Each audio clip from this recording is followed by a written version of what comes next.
Welcome to the Horror and Gore Horror Movie Podcast, your number one podcast for all things horror. I'm your host, Big Goobs. And as always, I'm joined by my friend and co host, Dakota. How are you, Dakota? I'm doing good, Goops. How you doing? Doing good. It's been a wild week to say the least, but we're here. We're going to talk about some horror news and a good horror movie, so can't complain. But might as well jump right into it. Um, what'd you watch this week, man? Okay, so I got three watches in. So first up, from our '90s episode, I watched one of Ian's recommendations, and that was Ice Cream Man. Finally got to see that one.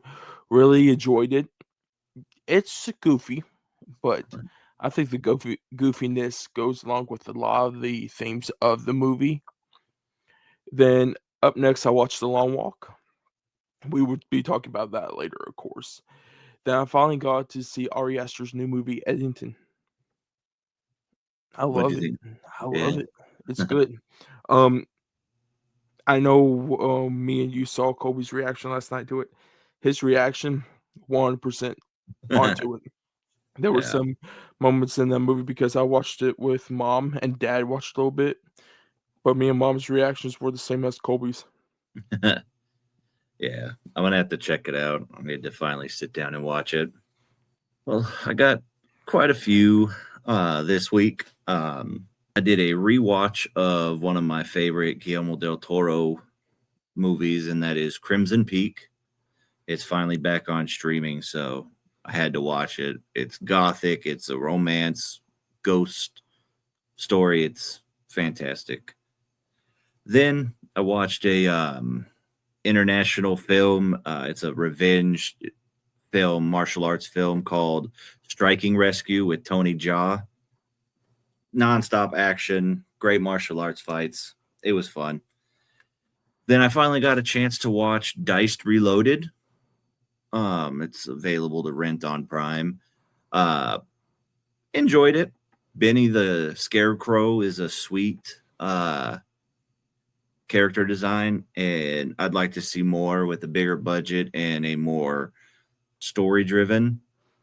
Definitely reminds you of Terrifier and the Rob Zombie Halloween for sure. But not bad. Then, of course, I watched The Long Walk, and then I watched Screamboat finally, and I couldn't get through it. It just was not. It didn't land at all for me. I love David Howard Thornton and the people over there that have done the Terrifier and everything like that, but this one wasn't it, man. So a little disappointed, but it is what it is. How long was the runtime on that one? Dude, it's like an hour and 50 minutes or something like that. It's fairly long. And like there's some cool kills in it, but it just I felt if they cut like 20 minutes in and this was an hour and 35 minutes, it'd been fine. But you're almost pushing close to 2 hours. And it's just it lulls in the middle of it, and then you're kind of just sitting there. So, I haven't but checked that one out yet. yeah, it's on Peacock now, so definitely is the time. That's the only reason I checked it out because I didn't have high expectations, but it didn't even meet the expectations I had. So, looks like you got something that for our next segment of physical media of the week. Yes. What do you? All right, what do you got? So I got one physical media pickup this week when I went to Barnes and Noble. They have the aerial video sale of 50% off right now. And when I walked around for a little while. Barnes and Noble is like reducing their physical media right now. It's only like one little like corner now. And it's not even a corner, it's like a bookshelf corner. They're Dang. doing it now. But I didn't find nothing right there. So I turned around and like those columns they got in the building that shows them that had the Arrow video sign. So I saw Jason X and Jason Goes to Hell, of course, like we talked about on that episode. I didn't like those that much. I was looking for more of the '09 release, couldn't find it. But I found two of the same, not the same movies, two movies in the franchise, kind of like a prequel movies. Some with sorts of a remake and a prequel, but I had to pick up the remake, and that is 2003 Texas Chainsaw Massacre on Arrow Video 4K.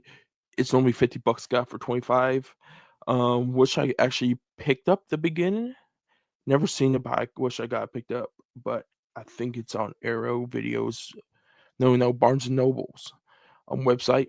So I'll probably get it sometime this week and just get it shipped to the house. Hell yeah. I love the 2003 Texas Chainsaw. Honestly, I think I enjoy watching that one a little bit more than the original. I agree with you on that one. I think that one's my favorite in the franchise. Yeah, same. I don't have any. I do plan on getting some this weekend. So next week, I should have some to show off. But we'll go right on into some horror movie news. The first one. Oh, man. So we are going to be getting a new Insidious film. Insidious 6 will be directed by Jacob Chase and Lynn Shay. She will be returning and reprising her role. I forgot her character's name, but she's the old lady in the franchise that goes into the further. She's coming back. How? Not sure, but we have another Insidious coming. I got two questions with this one. One, they said the Red Door was the final chapter. Right. So I kind of want to look up the box office total of that after we're done recording to see how much they actually made, if it made profit to make another one. And also, where is the spin-off movie that they've been wanting to make for the past 2 or 3 years? You know what I'm talking about, right? Threads. Oh. It's supposed to have Mandy Moore and somebody else. And they already have a cast, but they haven't filmed it and done anything to it. So that's my question. Like, did they just scrap that completely? Or is it still in the background? They're just focused on this main franchise right now. Yeah, I'm not sure. I don't know why they decided to do another one. Let's see. Because I mean, it's kind of already played out. The first couple were great. The third one was definitely underrated. And then what is it? The Last Key and then the Red Door were very forgettable. You've seen the first Insidious, right? Yeah, I've only seen the first one. Yeah, well, you know, at the end, obviously her character gets choked out by the Bride lady. Yeah, by the fucking old lady. So so we're bringing her back 6 movies later or 5 movies later and all that stuff. Like, I don't understand. But to answer your question, the Red Door grossed $189 million worldwide.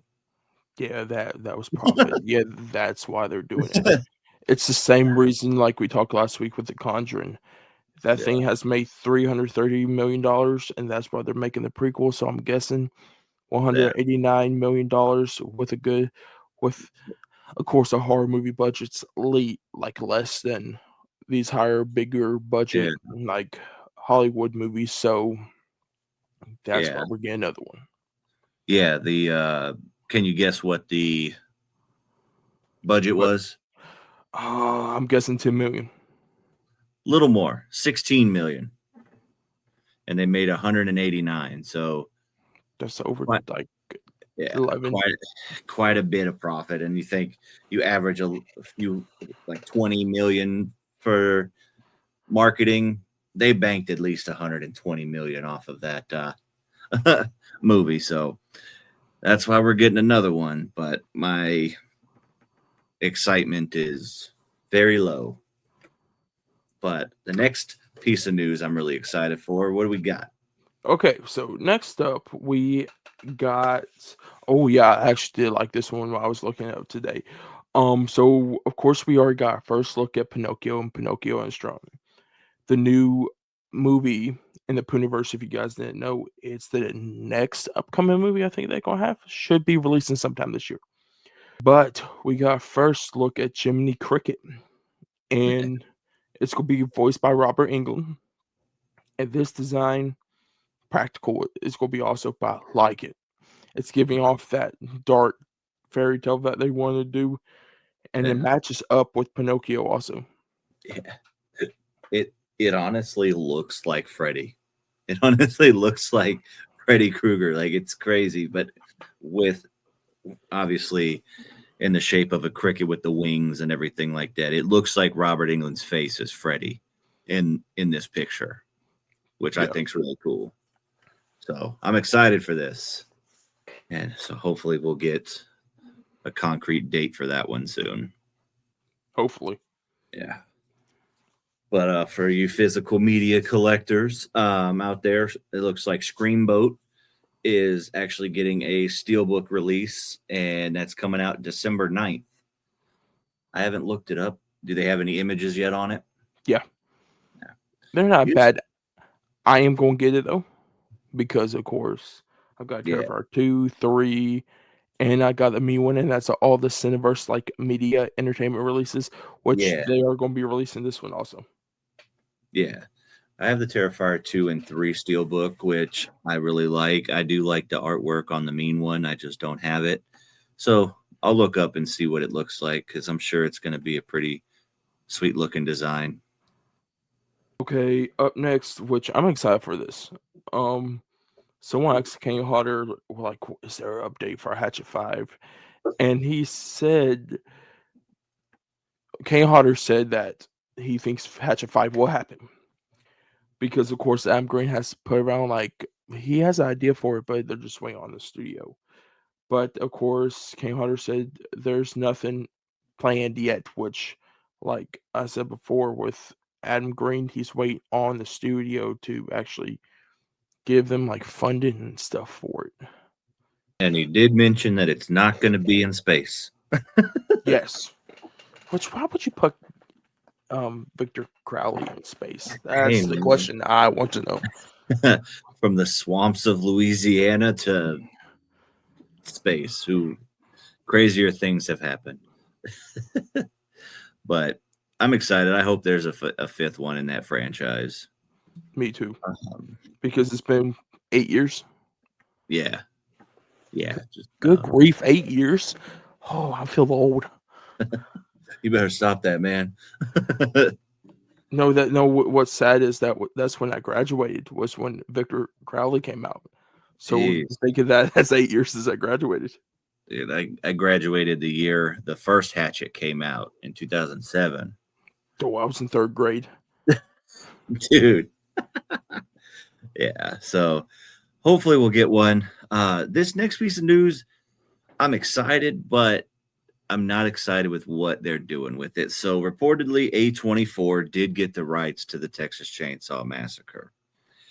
There is reports of, JT Molnar heading the helm of the project, with Glenn Powell being associated with it somehow. But they said they're going to do a focus on a TV show. I don't feel like this IP is set up for a TV show. You know what I mean?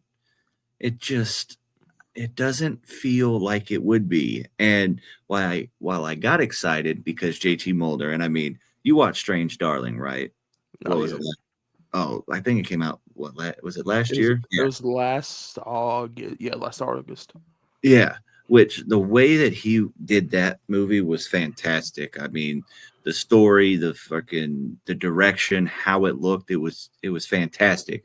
It was gritty, it was wild, everything that you'd want for a Texas Chainsaw. But like I said, I don't know how they're going to do it with a TV show. Those don't usually seem to do well when you take an IP and make it into a TV show like that. You know what I mean? True. So this is one we'll go with this. So they want to do the TV show, but they also want to do a movie. I'm thinking with this, hear me out, is that they're going to do a prequel type of TV show to set up everything. And then for the movie, we get what we all know and love, like that. The family's going to be there. Some teens are going to come into Texas, stop by the house, and then we're going to get all of that. Yeah. You know what? This is a random thought in my head. Why the hell do people just go into random people's houses? You know, in the first one, they go into they go into the house. In 2003 remake, they end up walking into the house. Just stay out of people's houses. You know what I mean? True.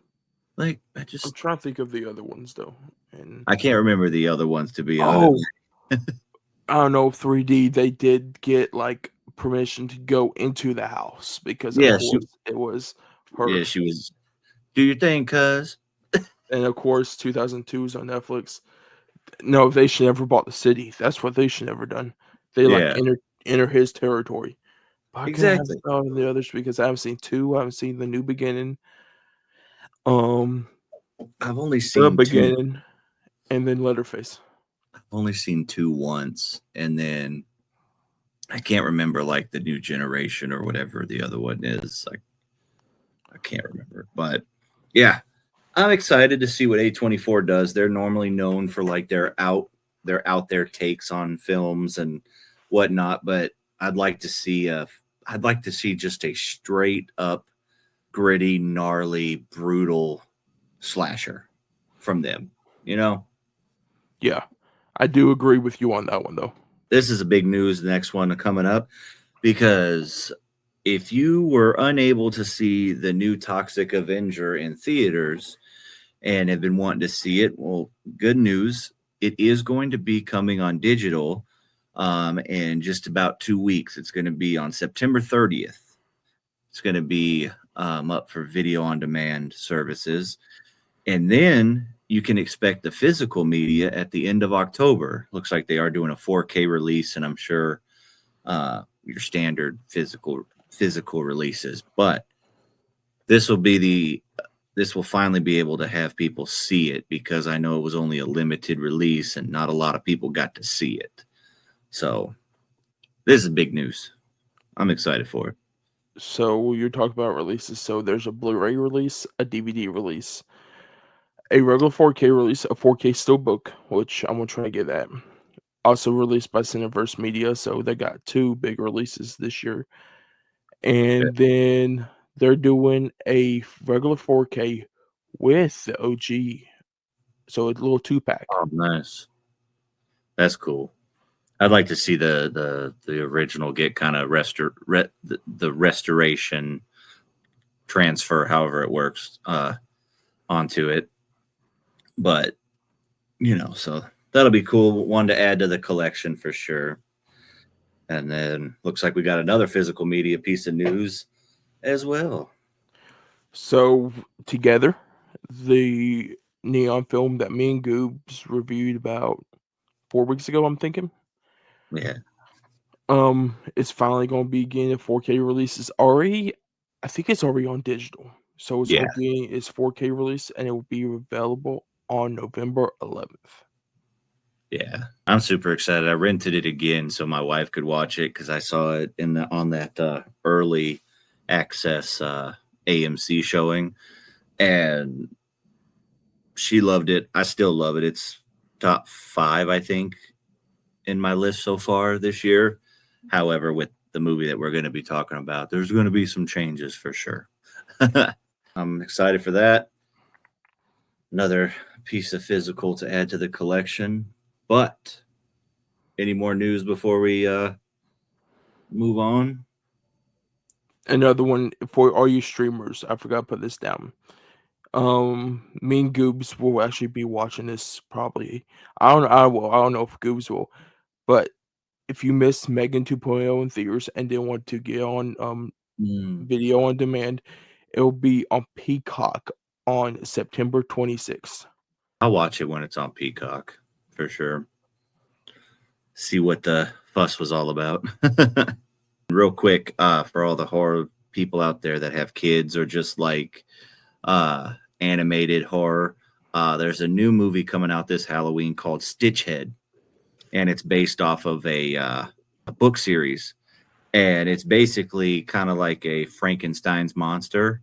Um, and Stitchhead is created by a crazy professor or a crazy scientist, and he is in charge of keeping all the other creations that the scientist has on lockdown in their castle away from the nearby town. And it looks great. There's a trailer out. It looks fantastic. Like it could be on the level of like Paranorman and Monster House type movies as far as animated kids horror. So be on the lookout for that one. I got really excited seeing that trailer today. I haven't seen that trailer yet. I know what you talked about, though. I've seen somebody talk about the movie with the poster behind him. It doesn't look that bad.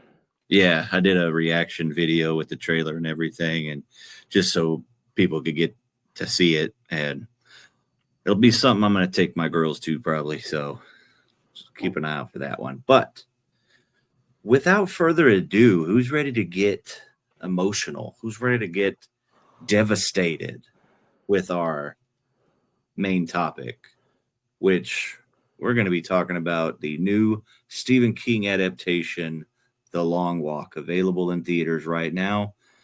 We're going to start off, as always, with our spoiler-free thoughts and reviews. This movie is absolutely devastating. Of course, the synopsis is, 50 boys sign up for this voluntary annual game show, The Long Walk. You basically walk till you die. And the way that this movie was able to lock me in with just a simple premise of just walking until you die absolutely was amazing. The way that it was shot, how it kind of kept my attention, the performances by Cooper Hoffman and David Johnson was absolutely phenomenal. Every person throughout this film played a pivotal role in keeping the tension, the hopefulness, everything in it. And going into it, you know what the inevitability is for a lot of these characters. And even though you know what's going to happen, the way that it was directed and written with the dialogue and the character development, it is such a gut punch when it happens. And it is brutal, dark, and devastating. But there's also moments of hopefulness and potential change in the way some of these characters are. But I absolutely loved it. It is now on the top spot for my top 10 this year because it just hit me on such a level where I cried multiple times, and it was just so many subtleties throughout the film that we're going to go into more on the spoiler end. But it's not just a movie about people walking, it's about life and human interaction. But that's where I'll leave it because it's fantastic. The Long Walk is something that you guys actually need to see in theaters. Like, I am not bullshitting around. This is a movie you need to see in theaters. This movie gives a great message off, especially for some reason, in the events we're going through now. It really stands out in this movie. But this movie is absolutely devastating. I cried I actually did cry in this. I don't normally cry in movies, and I did in this. You feel every emotional thing with the characters in this movie. There's not a lot of movies I get attached to all the characters, and I actually don't like some of the characters. Like, there's one character in this movie I absolutely hated with every fiber in my being. And going into this, the concept of, like Goob said, 50 men, they walk, 49 of them die, one is the winner. And to see this whole thing play out, and with just, like I said, the brutality, like, I heard this was brutal. I didn't know how brutal until the first kill happens, and it's brutal. It's not like your normal horror movie brutal. It feels like real life brutal, like something that you would actually be seeing on these Reddit pages and stuff, the stuff that you should not be seeing. Yeah. Cooper Hoffman gives a great performance. David Johnson gives a great performance. I'm gonna say those two right now, those are the future of this industry. Of course, Cooper Hoffman is Philip Seymour Hoffman's son. You can already see that's his father was great when he was alive, and his son is going to be a great one also. David Johnson, this is like his fourth or fifth film ever. And this is my third movie I've seen with him in it. He's really good in his film debut in Rylane. I love Rylane. The Alien Romulus, he was the best part of Alien Romulus out of the whole entire movie. And just to see him in this, I'm telling you, this man he won't go down as the greatest, but I think he will win a couple of best actor of the year Oscars very soon. The one director I kind of want to see him with, especially with the way he acts and everything, I want to see him in the Jordan Peele pick with Daniel Kaluuya. I could see those two chopping up with their characters and doing great in the movie. Mark Hamill, great performance. When I say I hate the character with the fiber of my being, it's his character, and he just excels in that performance. Was it Judy Greer Yeah. as Ray Garrity's mama? She has good. She's a good performance. Like I like the Halloween trilogy, but this is probably her best performance I've seen out of all the films I've watched with her in it. There's Yeah. not a shy, dull moment. There's not a moment that takes you out of this movie. It's nonstop heartbreak, tension, journey. This is a journey, to be honest. I think this is a journey, and Chuck put this perfectly today in one of his videos with this and Stand By Me. This is a journey from young men becoming into like full grown men because they're going through everything in this. And you can see that by the time you get to the end of this movie, and we will be talking about that soon. But that's it for my spoiler-free review. Yeah. Oh yeah. It's fantastic. And it's funny that you said David Johnson, you wanted to be with Jordan Peele, because when I was watching this movie, you know what? I'm just going to mark it as we're going to go into the movie deeper on right now. So if you haven't seen The Long Walk, pause this video, go watch it in theaters, because you can get the most feeling watching this on the big screen, because it is something that needs to be watched, especially with the climate that we're in. It touches on a lot of subjects. So just go watch it and then come back and listen to our in-depth and spoiler discussion. But I wanted to say, while watching David Johnson's performance and how he acts and how he speaks and with this role, I would like to see him in a Ryan Coogler film. And I see him being not a replacement by any means, but I see him being a Chadwick Boseman type actor, where he's able to play these big name actors within the African American demographic and history, just like Chadwick Boseman. You know what I mean? He's powerful. He demands the screen. Anytime he spoke in this movie, it was one of those where you had to pay attention. And some of his dialogue was absolutely heartbreaking and powerful. When he talks about him always having to walk, he's always walked his whole life, and how he always has to find it's easier to find the good in the light and all the darkness. It's easier to find that than dwelling on everything that's bad is happening, you know what I mean? And just trying to have that positive outlook and how hard it can be, but it pays off in the long run. So that's who I thought that his future career trajectory will take him. There's one person that came to mind when I thought of Ryan Coogler while you were talking about him with when you were talking about him with Ryan Coogler. If they couldn't get Miles Cannon for Sammy, David Johnson gave a great performance as Sammy. Yeah. Just the way I think it's his voice. That dude has a deep voice. Yeah. Especially for that young of an age. And Miles Cannon does also. So yeah. Like I said, that he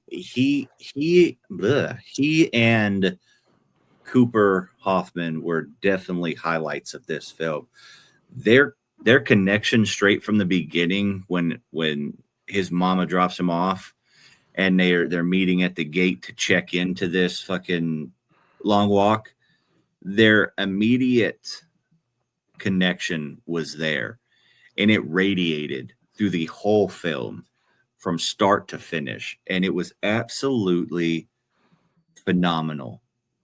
And I think that was my favorite part of this film, was the ability for these characters to have such an authentic connection throughout the film, because they are young men. They are dealing with a government that is full on totalitarian, controlling. They have no other choice. They're desperate at this point, and that's why they all join this long walk to potentially try to get into a better place.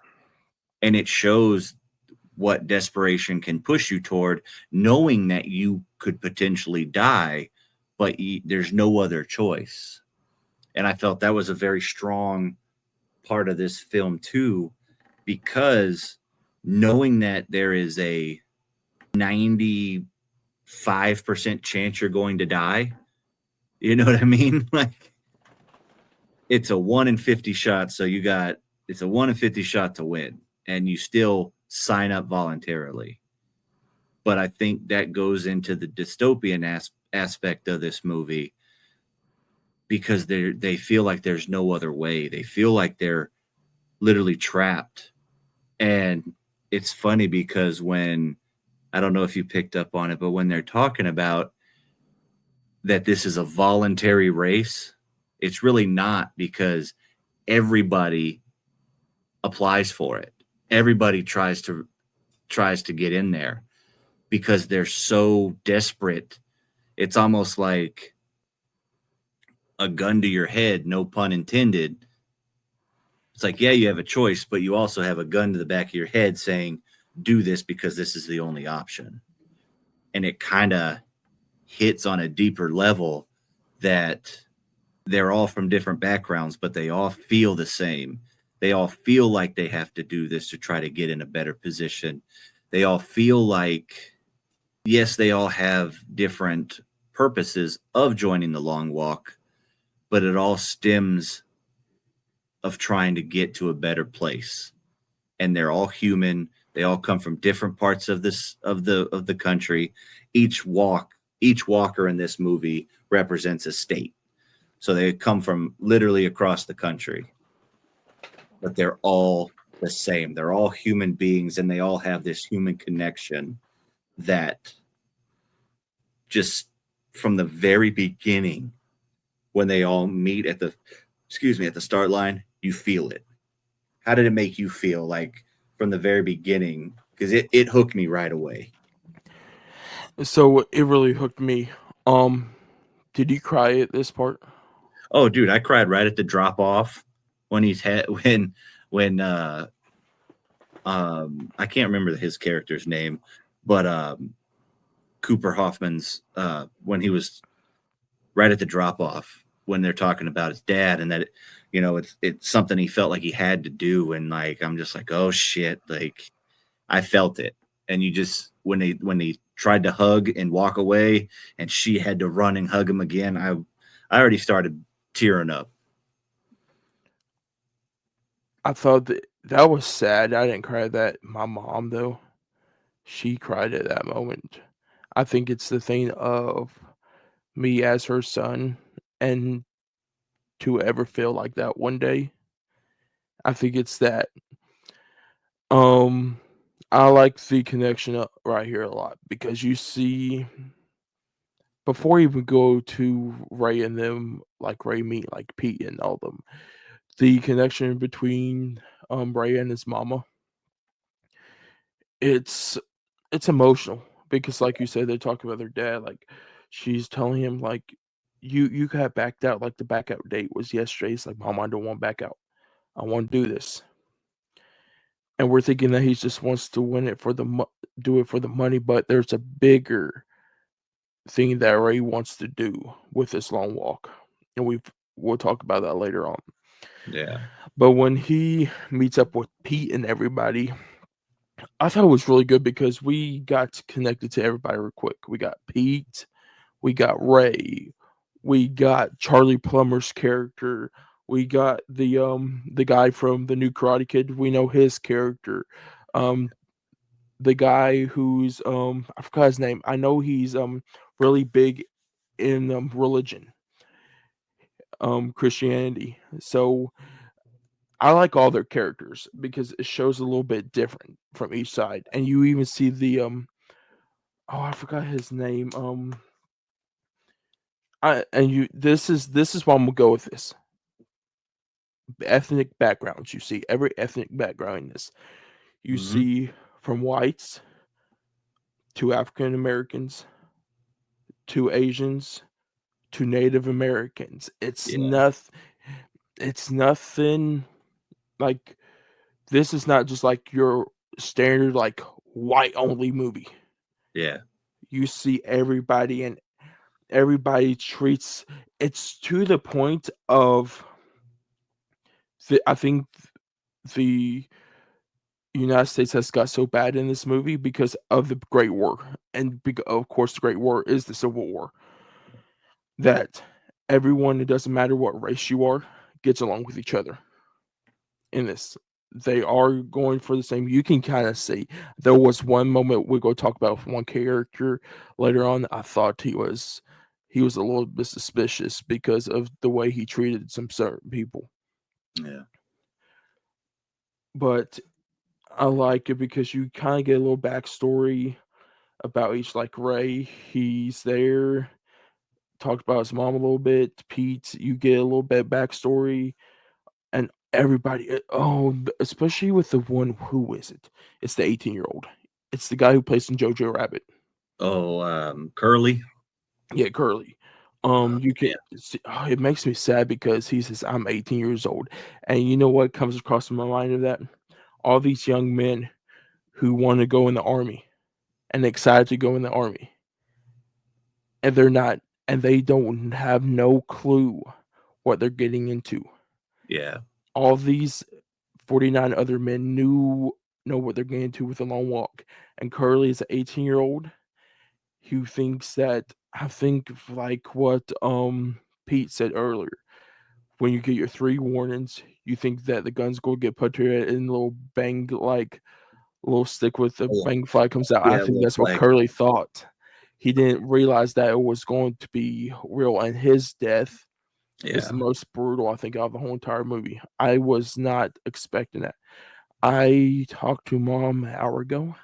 She said that death was so brutal, she was thinking about getting up and walking out Yeah. of the movie. That, like like I said before, the violence seems so real.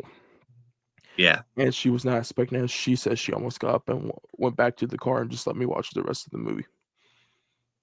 Yeah.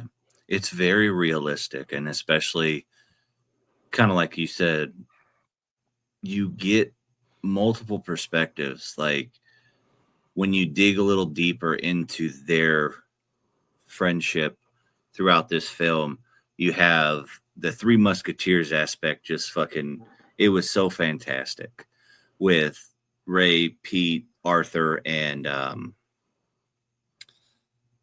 I don't know his character's I'll, name. I'll, I'll look up. Um, but I'm blanking on it. But yeah, them four. Um, you had such different personalities. Hank. Hank, yeah, Hank. You had so many different. You had all different personalities, and they all had like each other's back, regardless, from the very beginning. And it's almost to the point where you're watching this movie, going, "Okay, you can." Excuse me. You can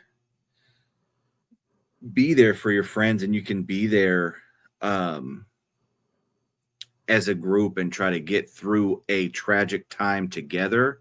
But when is it going to turn for it's about me now? You know what I mean? They were all for one for all for quite a while, and then it was that you're just like, okay, when is it gonna break? When are they going to realize that not all of them can win this prize? That there is going to become a choice where they have to make that choice of me or them kind of thing. And I think that's why I love the dialogue and the character development so much, is because each time you think that these kids, and let's be honest, they're kids, they're anywhere from 18 to shoot in their mid 20s, you know, they're kids still. And anytime somebody drops back in the race and they start getting their warnings, they do a lot of things to push them forward, whether that's literally or figuratively.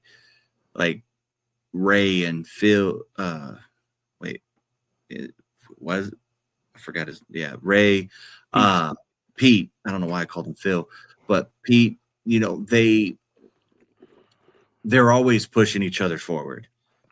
And whether it's physically or figuratively, they're always pushing each other forward. And they have this camaraderie, like they're all human beings. They're all kids trying to fucking do better and get better in a better situation. And I feel like a lot of people are so selfish in everyday life that seeing what can actually be done while helping your, for lack of a better word, your neighbor, it just kind of hit on a different level. Because on the surface of this movie, it's walk or die. That's what it is. But if you dig a little deeper, it's literally about life, the human experience, the progression as adolescence to adulthood, because you have to grow up so fast in that type of situation, where when they saw Curly's death and they were like, okay, it's actually happening. And when Ray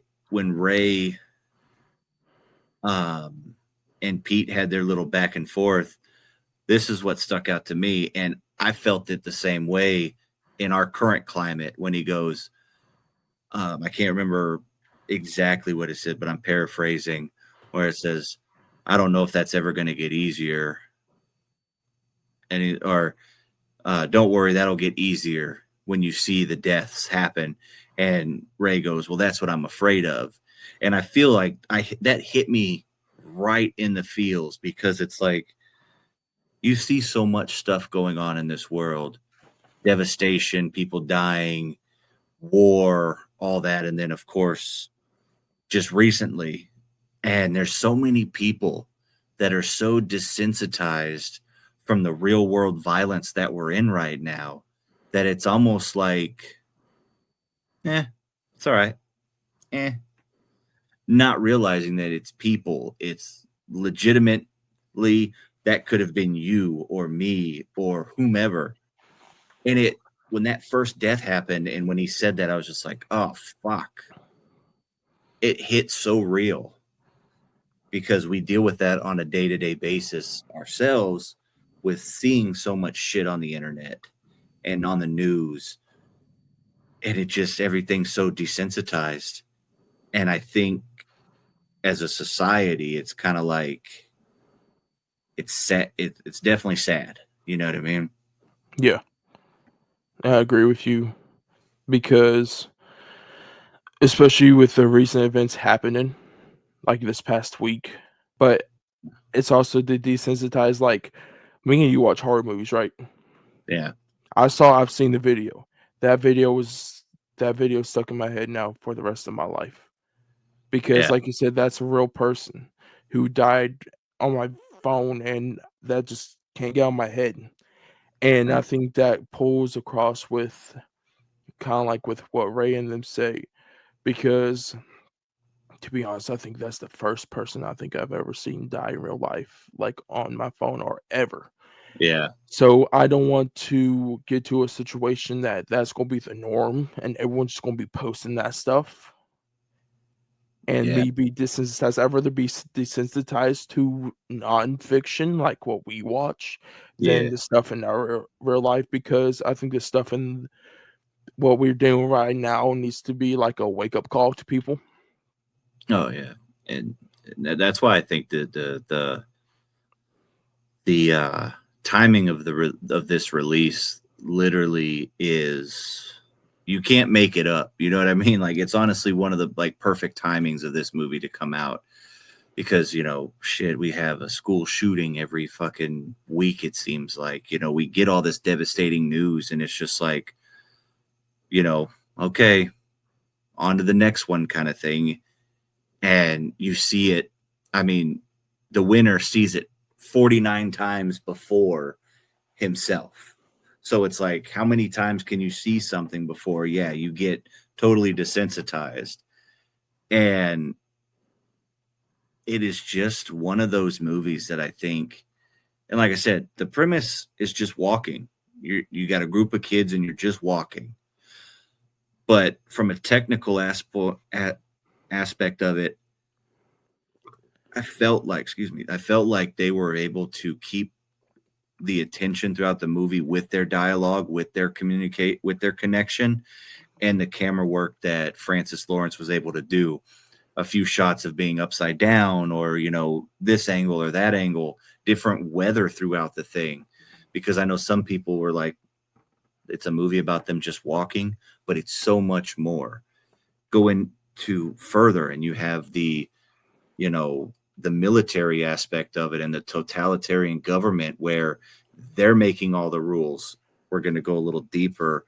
You start getting deeper into Ray's character and realizing why he wants to do the long walk. And everybody has their reasonings, and I'm sure we'll talk a little bit. But Ray's is what really got me, because he was doing it as a revenge.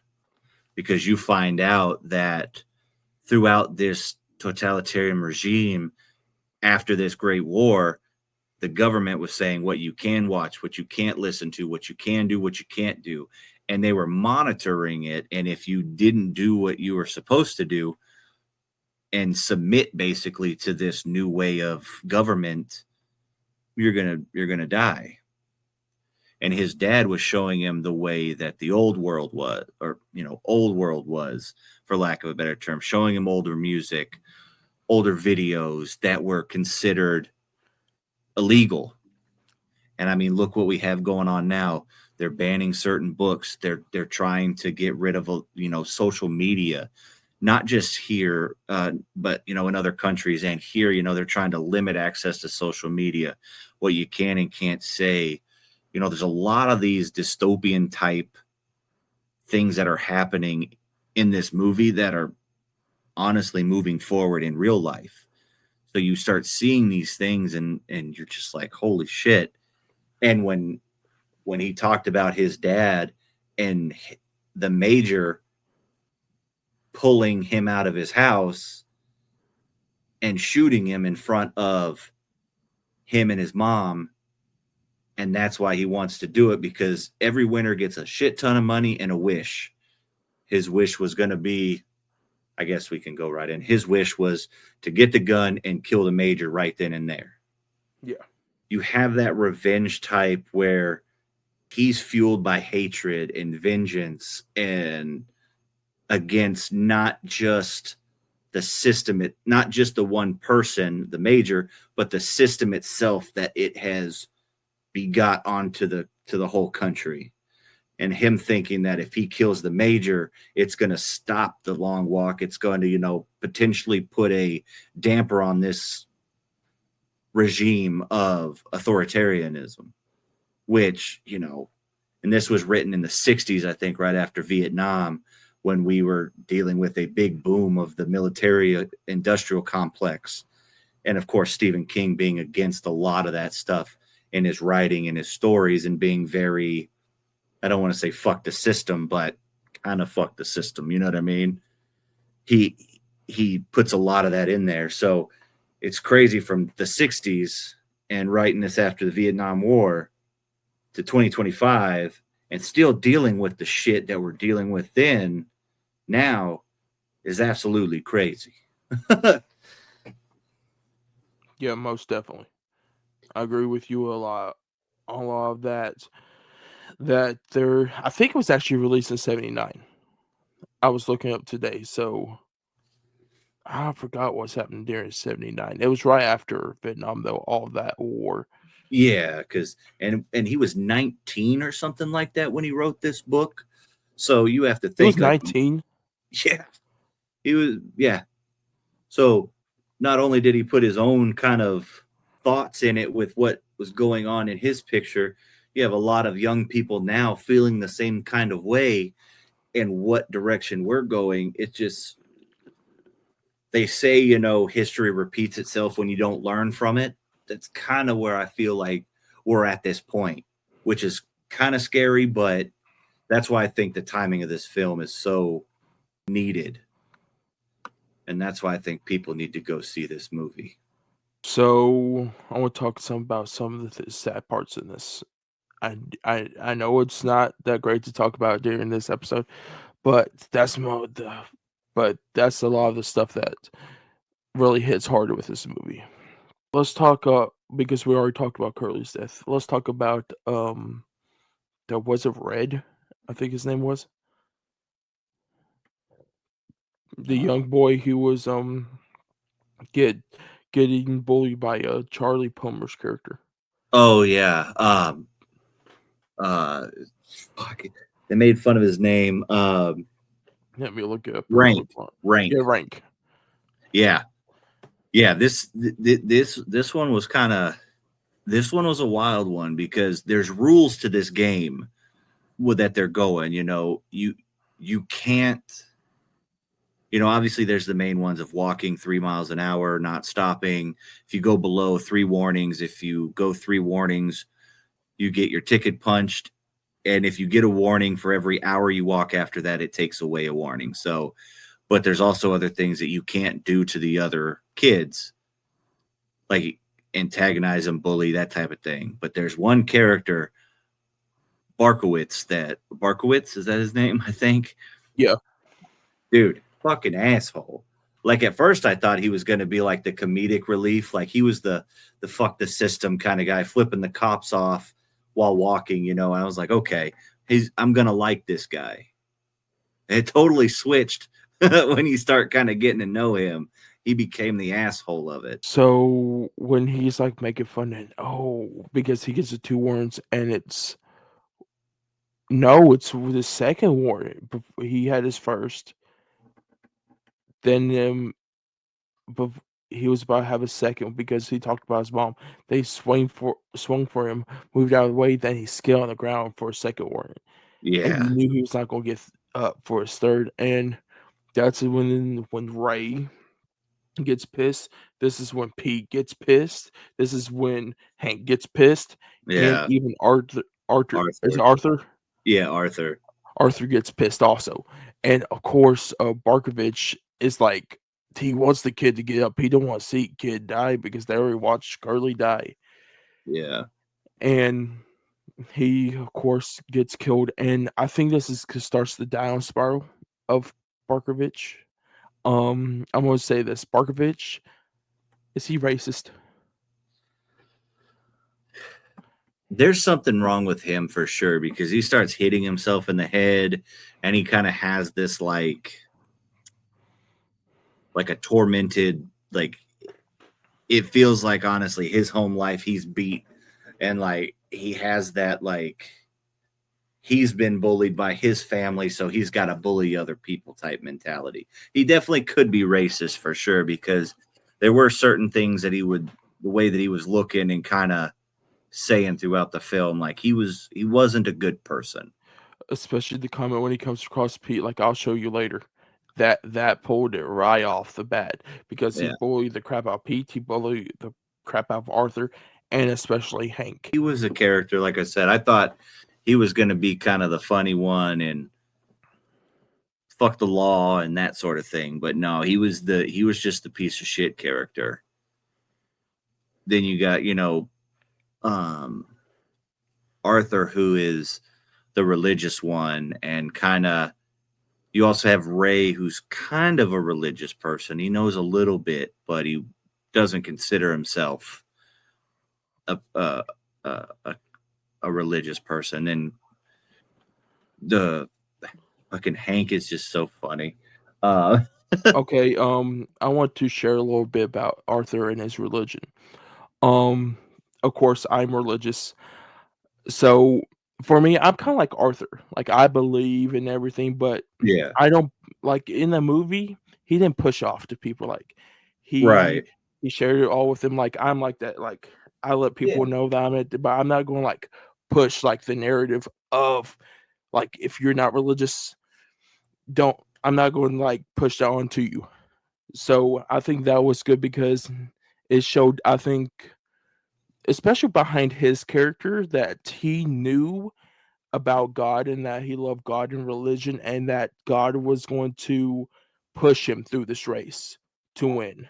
Because of course, the only two things that really matter to him anymore is God and his grandma. Yeah. Because his grandma really helped him with his religion and show him God and he was going to church and everything. And I think more of because he wanted the money for his grandma, Yeah.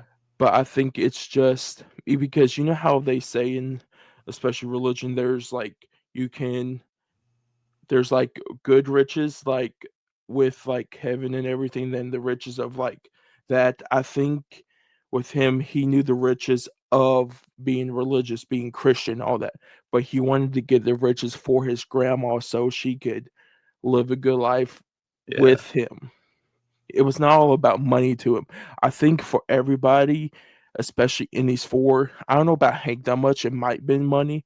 About Hank, not Hank, but Pete, Ray, and Arthur, there was all something different that was Yeah. pushing them towards winning, not just about all that money to win. Right. And then when you get their, like I said, their core friendship, the Musketeers, was fantastic. And I'm pretty sure Hank was just about the money, but come to find out, he's the only one that had a wife That in the broke me. whole Oh, fucking thing. can we talk about the whole entire scene real quick? Oh, go, yeah, This is the scene that made me cry. I cried a little bit. I teared up because of course you can see Hank, he's just wearing out. Because of course, first of all, he's allergic to half of the rations that they give him, yeah, which I kind of wish he told them that because they had a chance to tell them everything that was wrong with them so they didn't have to do it. yeah, But to the point of when we find out that he has a wife, we know why. But him just going out and I think it's to the point of one staying awake, two seeing all this, and like with you, we were talking about the real life stuff. Like they're seeing other young men die in real life, so it's going to put a thing on your psyche. And I think it got to Hank where he just wanted to give up. But the part that gets me because they shoot him and they don't kill him, they let him die, they let him bleed out, and all you can hear was "I done it wrong," yeah, over and over and over again, and it bothers me because they go back. They all go back. Arthur goes back. Um, Ray goes back, and Pete goes back to try to get him up, and they can't because they know that. And that's when I forgot. Let me look up his name so I know his name. But the guy, let me look real quick. It's Coley, I think is that's how you say his name. The Native American Yeah, young man. When he told him that, oh yeah, he had a wife, and none of them knew about that. And yeah, he's only because he's like, we didn't know that. He's like, he was talking about the whole entire time before we even done this long walk. yeah, And it's just heartbreaking to hear that. yeah. It messed me up because I thought, because like I said, they're anywhere from 18 to mid 20s, and a lot of them, like I said, they put in because they have, not that they don't have anybody, but he was the only one with the significant other, and it killed me when Arthur ran back because he's like, he screamed my name, he screamed for me, he screamed for me, and it's like, yeah, he was, and that's this throughout this movie, the deaths get even more hard to bear because the first few are just boop right to the head, done, boop right to the head, done, and the further on, it's like they wanted the contestants to know, like, I don't know if they were trying to add fuel to the fire or just be complete dicks, you know what I mean? You don't really know, but it's like they continued to prolong the deaths and kind of tease it a little bit. And when you get to, I I forgot think, who. You know, was one death that you talked about being prolonged. Sorry to interrupt you though. Um, it's the death when the boy jumps up on the thing and they hit him in the face with the gun butt and he oh, falls out and the the tank. tank runs right over Yeah, his legs. the tank runs right over the legs. That one was absolutely brutal, and they just kind of they just kind of let him fucking go after another car rolls by, and then they fucking shoot him. And they even said like they're just prolonging it, they're just being assholes, kind of thing. And I think one of the toughest ones that got me was Arthur's because he basically started hemorrhaging in his brain. His nose started to bleed, and he's literally talking about, I'm going to go out. This is where I'm at. And he takes his crucifix off and gives it to Ray, and give this to my grandma. And and this one was crazy because they panned in on him. They had his face just directly in the camera and panned in on him as he's looking just straight, nose gushing, just kind of coming to terms with it. And when he says, "Don't look," it absolutely fucking crushed me because he didn't want his friends to see him go out. And when he stopped walking, it was just like, fuck, dude. It was that one. That one got me a lot. I think that one for me. So him looking up, like when he looks up to the sky, him being a Christian, which as I learned, I've also when you know your time and know when God wants you to come home, you know it. And I think when he looks up, he knows that God is calling him to come to heaven. So Yeah. that's why, and what hits me is when he takes his cross off his cross necklace off of him and he hands it to Ray and tells him, "Give this to my grandma." And I just started crying right there. It's the line delivery, and after that, it's when he looks at Ray and Pete and he says, "Don't look back. Don't Yep. look." I'm like, bro, I could barely cry in movies. I'm like, this is killing me right now. Yeah. I can hear my mom cry. I'm crying over here. Oh yeah. It's just it just hits on another level because it's that connection. It's the Musketeers. It's the four Musketeers that they have, and you already see Hank die and what he goes through, and now you're seeing Ray and Pete go through watching Arthur die now. Yeah. And just before even before that, they had to watch, which this one shocked the shit out of me. Is when they see Berkovich's death. Oh, dude, that one When was he's gnarly. going absolutely crazy, and he tells Ray, like, because of course they find out about Hank's wife, right? And they said they're going to donate money to Hank's wife, Yeah, whoever wins. And he talks to Ray, and he's like, why did Pete not ask me? He's yeah, like, and it's to that point I think of watching, like you said, probably his father has beaten him up and everything, and watching people die and all this stuff. And I think probably, I bet you he already probably has some mental issues going into this, yeah, and just that all wearing out of, I think, to be honest with you, just think about it now, I think he didn't want to die alone. I think he wanted to be in yeah, the group, at least somebody cared for him. And that's when he turns, and I'm thinking, okay, he's just going to stand there and get shot, right? I didn't think that he was going to grab, was it the spoon that he was eating the soup can with, and he just starts stabbing his neck with it. yeah. He shanked himself in the neck like 3 times. I was like, yeah, that one was just like shocking in the way of like, holy shit. And yeah, I think he knew his time was coming, and he wanted to have friendship before, because I think excuse me, he was one of those that he bullied and talked shit the whole time to cover up his own insecurities and his own loneliness, because he saw everybody else being cordial and have that camaraderie and that human connection, but he never did. He was the lone wolf the whole time. And there's only so far you can go with being a lone wolf and friendship, and being a group.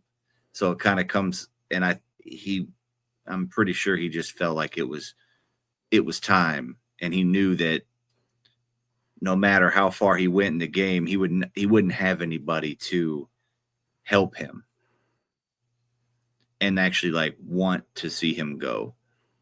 Yeah, then it's like when they start dwindling down to it, you start seeing a lot of the people, like the extras that you don't really see or know who they are. You start to see them kind of fucking just lose their shit and run off the track and get killed and like all this stuff. And you're just like, the climax is happening where their bodies are literally going to give out. So you're wondering how this story is going to end, because I didn't read the book. So I'm on my fucking edge of my seat going, how is this going to end? Because now there's only a handful of them left. You have Pete, Ray, um, And that the guy, that's it. the indigenous Native American, he was there, and then the big Oh yeah, strong guy, true. the big strong guy. So you're getting to this point where you're just like, holy shit. And that one of the deaths that got me was like, all of them got me in some sort of way, but I don't think they touched on this. They didn't touch on it through very much with the movie, but I heard that in the book, a lot of the land that is now the United States after the dystopianness of it was taken from the indigenous people on that. So when you have him, when he just says fuck it and he runs up and grabs the gun, shoots that soldier, and is like, I'm gonna take all these motherfuckers out, or as many as I can. He goes and he grabs it and gets one, and then kind of gets shot in the stomach by the other. When he starts doing his fucking like, I don't want to be insensitive and call it what it's not, but when he starts doing his like his native cry, and like his, like how it's like a song tribute to the land and whatnot, like it just absolutely crushed me, because he's on his hands and knees, and it's like I'm pretty sure I could be totally off, but like I said, I think in the book itself it goes into having that the land was taken from the indigenous natives, and with him being a native when he did his like final cry before they fucking ended, punched his ticket. It was his cry was it was rough to hear because there was so much emotion and so much like he tried to win this race on his native land, and this, it just, there was just a deeper meaning. I'm sure there's more details in the book as far as these characters, but if I'm not mistaken, that's another part of this book, with that. And I mean, we've had that happen with colonization and everything like that throughout our country and all over the world. So it's happened, and there's a lot of truth within that. So his death just kind of resonated with me because of that last final cry before he got his ticket punched. And it was rough, man. Very, very true about that. The other death that got me, or deaths that got me, is when it's the first night and they're climbing up the hill after Ray gets his 3 Oh yeah. things, and you just see the rapid gunfire and them just taking out all these young Yeah. men. I'm like, oh my goodness.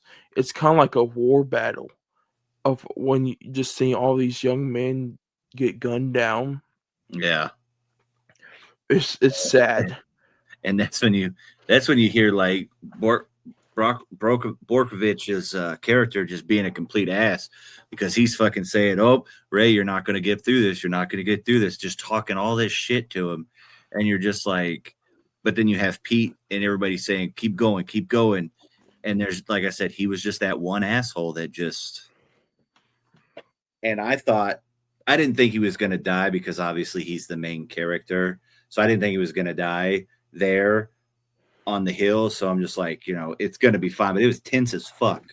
Like, because at this point, you don't know what's going to happen. To be honest with you, with all the people they show in the trailer, I'm thinking, I don't know who's going to survive this movie. Yeah. And then when you get kind of toward the end, the Major kind of pops up here and there throughout the film. Mark Hamill's not in it all the time, but he's in it quite a bit at the same time, And he's campaigning like to these kids that, you're doing a great job. This is what you're supposed to be. This is what America is. This is what, preaching that fucking American way BS, you know what I mean? To throw out that, like the fake patriotism and that sort of thing. You know what I mean? Yeah. Even though they don't give a fuck about them, obviously, because they're literally putting them through this and saying, this is what you got. When we get toward the end with the bridge scene and and there's only 3 left at this point, you're just like, okay, who the fuck is going to win? Like, what is happening? I had a thought of who I thought was going to win, obviously, with marketing and everything like that. But watching the movie, you're just like, I don't know what the fuck's going to happen anymore. And then, come to find out that big guy, who was kind of the big bad, it was like he was training for this whole thing the whole way. You know what I mean? That he was going to win this for a specific reason for himself. And come to find out, the Major is his dad. And he wanted to fucking win the race to get the wish of going into his dad's house. Come to find out, the Major, I guess, is he's got kids all over the place. It sounded like. I didn't quite understand that part. I think it was because there was little like snips here and there of they're like when he says the Major, he gets rest at night. He takes showers and everything. Yeah. Because when he said, "That's my father," my mom, she's like, "I fucking knew it." Yeah, because he's like that. Yeah, he says, I'm the Major's bastard and stuff. And I'm just like, okay, so the Major is just a piece of shit all around. You know what I mean?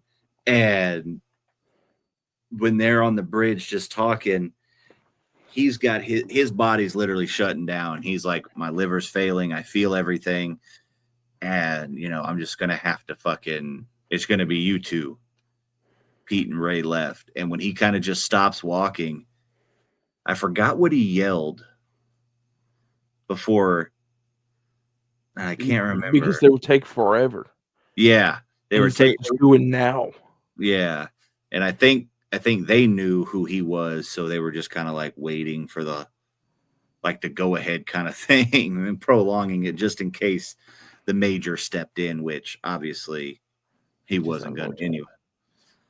What killed me is they were building up to the point because Ray is the home state walker. And they were building up to seeing that he was going to see his mom again if he made it far enough when he gets back into that town. And I'm just like,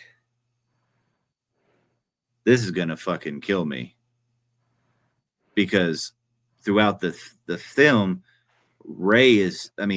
Pete is telling Ray, like, you can't be this dark in this world. You have to be the light.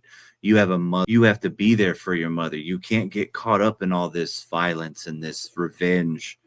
You have to do better and be a better person. And he's just kind of like, no, I have to do this for me, being very selfish in a way.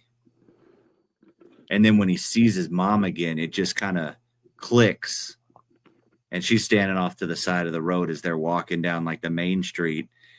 And that part killed me. I know I'm a little out of order with the story, but that happened. And it's like I said, dude, that fucking absolutely crushed me, because he finally realized that he is selfish. He is an ass. He's leaving his mom just like his dad did, because his dad didn't pledge allegiance to the fucking military, and the major shot and killed him right in front of them. So he's doing the same thing his dad was doing to his mom, and basically leaving her and thinking all about himself and his own beliefs. Mm-hmm. And that crushed me when he almost ran off the path to fucking hug her and stuff. And like, it was just, and Pete saved his ass again and was like, dude, you can't do that. And you hear him say, I'm sorry, Mom, I'm sorry. It was, for me, it was, in like that realization of, now it's not about him. It's about other people, and coming to the terms with that.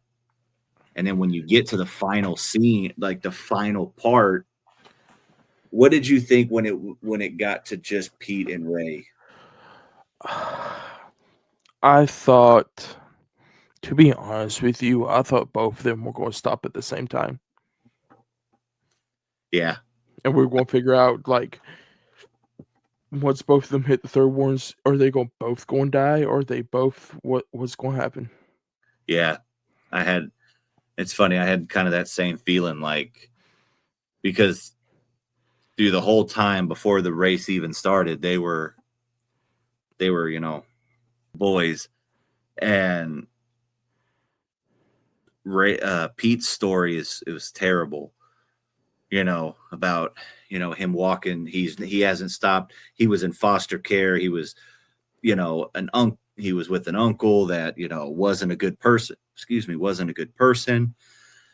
And he, was picking fights, and that's why he, had the fucking scar on his face, because he picked the wrong fight. And, he just had this, he was running the whole time. And of course, being black back then in that time frame obviously wasn't a good thing. And so you're running from not just the other, people that don't look like you, you're also dealing with that type of military regime. And it just, he said he's been running this whole time, and he just wants to, when he feels the time is right, he's just going to sit down and rest, And I'm just like, how is it going to play out? Like, where is this going? And I will say this, I did not see that ending coming. No, I didn't either. I was absolutely fucking distraught. The ending of the movie, of course, they're walking down the main street, and it's like, whoever wins this gets the money, gets a big ovation from the town and everything, and the military is all there, the major's there, and you get your wish. And the other person gets shot by the major. Yeah, and the other person gets shot by the major in this ceremonious, you've done your due diligence to the cause, but you're going to die anyway bullshit. And at first I thought it was going to go just like how Pete said, when it's ready he's going to fucking sit down. But Pete doesn't let him. Ray doesn't let him. And he said, no, just walk with me just a little bit further, a little bit further. And dude, I'm telling you, when they get back walking and then fucking Ray stops and he tells Pete, I'm not that person. I'll never be that person that sees the light in the dark. You're that person. You're the person that needs to win this race to make change. It absolutely fucking killed me. And like I said, the whole promotion, you think that Cooper Hoffman's character is the main guy and that's who's going to be at the end. But he said that he couldn't do it. He didn't want the pressure. He didn't want, because I think he had the internalization that he couldn't do it because he still had that vengeance in his heart. He still had that revenge on his mind. Even though he told his mom he was sorry that he was doing it for himself, I think that he just couldn't get past his own anger and his own vengeance that he was seeking. So he had to fucking have Ray go and be the person to change the future. You know what I mean? And yep, fucking Major comes up and said you did good, and then I fucking like mouth wide open. It's like there's no way that just fucking happened. Yeah. That's what I was thinking also.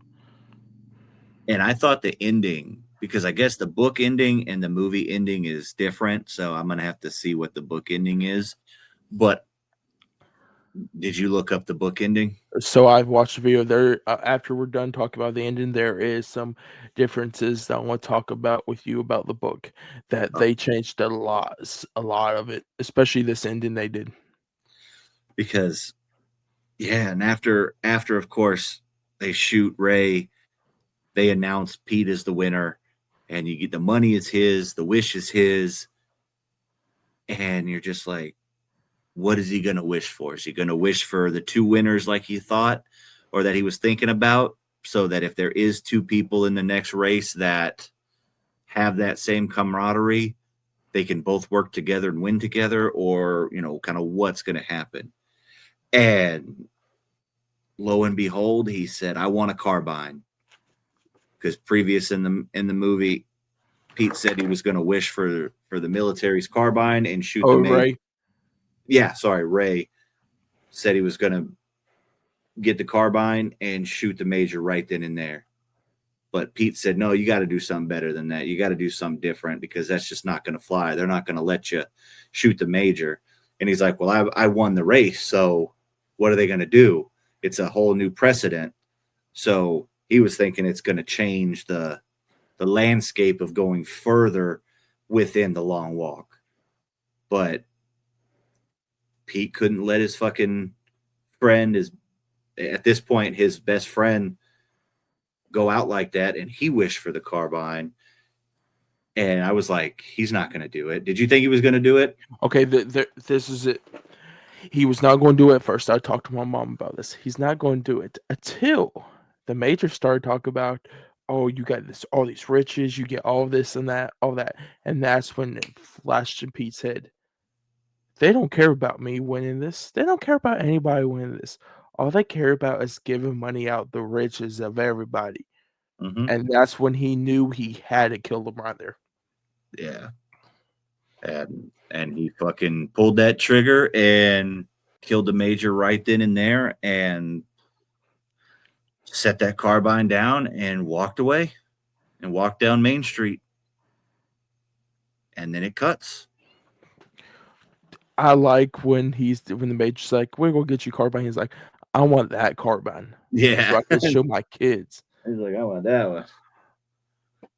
I think Yeah. all he go do it. Yeah.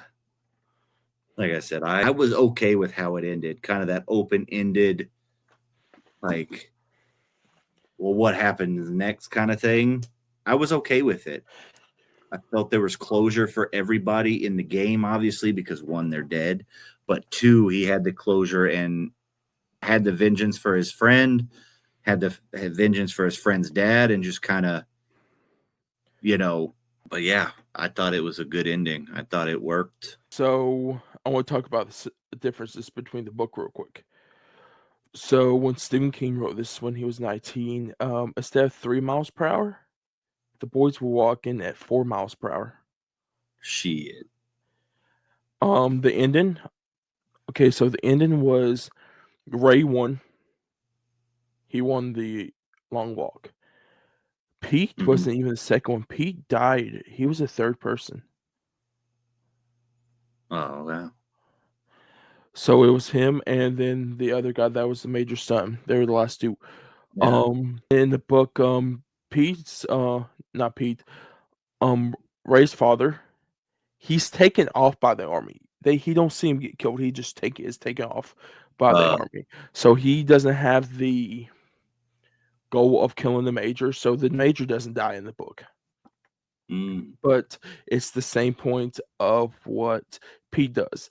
After Ray wins, he just keeps on walking. Yeah. He just keeps on. I think he don't even celebrate. He just keeps on walking. Yeah. Because at that point, I think, like you said, you realize is that they don't give a shit. They're not going to give a shit. They're going to go straight to the next long walk, next year, and they're just going to keep rinsing, repeating it. There's no reason to be happy when you do something like that for a government like that, because you're still just a pawn on the board. You know what I mean? Other difference I was going to say is that how there was 50 young men in this. Yeah. There's 100 young men in the book. Shit. Well, at 4 miles an hour, it's going to end a lot quicker. That's for sure. And that's another thing. There's a lot of things that you could point to in the world right now where you can say, like, yeah, the government doesn't give a shit. We're just numbers, and that's just how it is. Because there's so many riches in this country for people to be hungry, homeless, struggling. You know what I mean? We have an abundance amount of resources, but it's held to just the certain people that were born into something or had a better luck of the draw, and everybody else has to fend for themselves. And literally, it's a lot of things now. It really is life or death. One little accident or one emergency is the difference between having a home and being homeless. It's just one of those things that this movie had so many small details that allowed you to feel it in the current state we're in, Yes. But all in all, I gave it a 5 out of 5. It's my favorite movie of the year so far. Who knows? There's still some movies coming out, but as of right now, it took the top spot for me. Right now, it's 5 out of 5 for me. Right now, it's still second. I still love Sinners so much. I think Sinners gives a great message, but I think I like this. Like, I like both of the messages in these, but Sinners is just impactful to me. Yeah, it's a weird thing to say, but I think Sinners is still a better movie as far as like filmmaking and story and relevance and culture and everything like that. But this one just hit me where it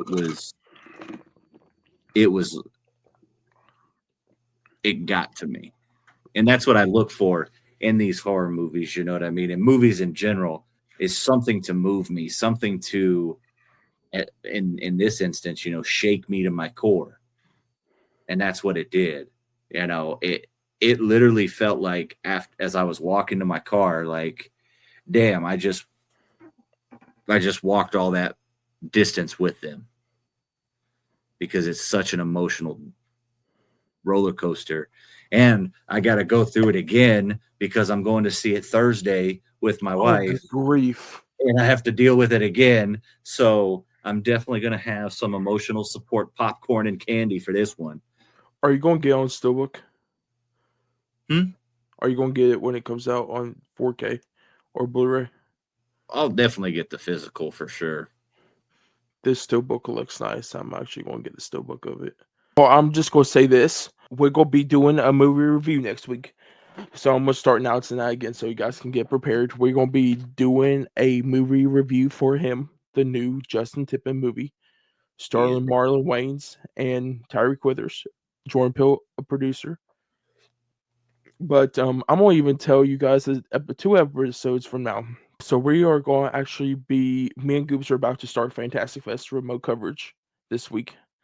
So hopefully in 2 weeks, me and him been talking about either another review, which was The Strangers Chapter 2, but I think we already know how Strangers Chapter 2 is going to go.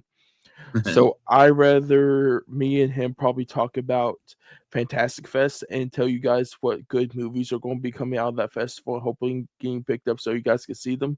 So be prepared for the next 2 weeks for that. But Goops, if you want to close this out. Yeah. Again, as always, thank you for listening. Thank you for watching. If you're watching on YouTube, definitely hit that like and subscribe button, hit the bell notifications. All our socials will be in the show notes, Instagram, TikTok, of course, YouTube. Follow us everywhere. Spotify, Apple. If you're listening the audio version, give us a 5-star review. And in the comments, let us know what you thought of The Long Walk or what your favorite Stephen King adaptation is. We'd love to hear it. And, again, thank you for watching. Follow us. We post content pretty much daily on our personal socials. And we're doing a lot more shorts and everything on here. So just be ready for tons of content within the next couple of weeks and on. But until then, for myself and Dakota, we appreciate you again, and we will see you next Tuesday. See you next Tuesday.